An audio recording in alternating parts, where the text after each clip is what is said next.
Hi guys, thought I'd do a little bit of a different video for a change. Let's have a little chat about Alfa Romeo. And what I'm thinking about is the Alfa Giulia and Alfa's lack of sales at the minute and things they could have done differently. And the Alfa Giulia is a great car. If you look at all the reviews, there's very little things that they can complain about.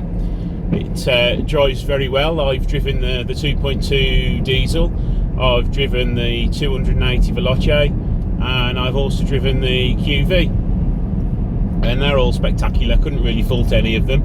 I'd happily own either of them. There's nothing wrong with them. I've also driven the BMW 3 Series, the new one. You know, and as drives go, the Giulia is the better drive. Oh yeah, the technology inside the new 3 Series is better, but it is a newer car at the end of the day. So you know, what's wrong? Why aren't they selling as much as they should do? I know the climate is totally kaput at the moment with what everybody seems to be blaming it on Brexit. But my reasoning behind it is because everybody is probably hanging on for electric cars.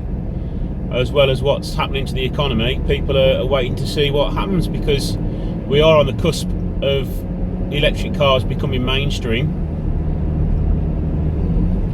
and everybody seems to be waiting for them. I know we are. We were looking at buying a Giulia, but we decided to hang off, and now we've seen the Tesla Model 3 on the horizon in the UK now. Is that something worth considering for my wife's car? Because she literally does round town driving, and technically it would make sense. She does about 150, 200 miles a week, so why do we need a petrol car when we can charge it at home once a week instead? And it'd cost us what, about £12 to fully charge an electric car overnight. So anyway, back to the original discussion. Giulia and Alfa's sales troubles at the minute. I think if they would have produced a coupe purely based on the Giulia, an estate Giulia, they would have had a lot more sales with not very much development costs. I mean, when the 147 and the 156 was coming towards the end of its life, they produced the Alfa GT, and that was a spectacular car, considering it was supposed to just be a parts bin car.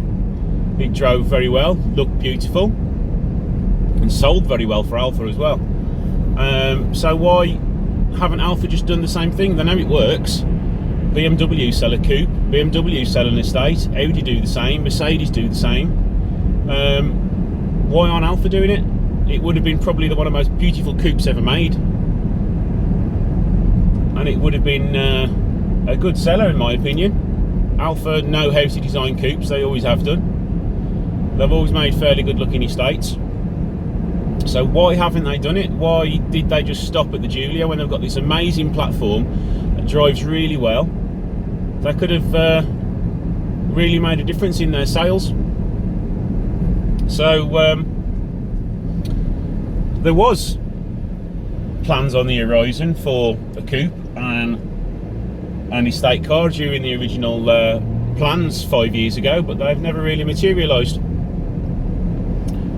I know that they're sort of saying that the Stelvio is the estate version of the Giulia, but it's not. It's an MPV stroke 4x4, and a lot of people want an estate to put the dogs in because it's not as high, and it will always handle better than an MPV 4x4. So yeah, why? So hope you've enjoyed this different video.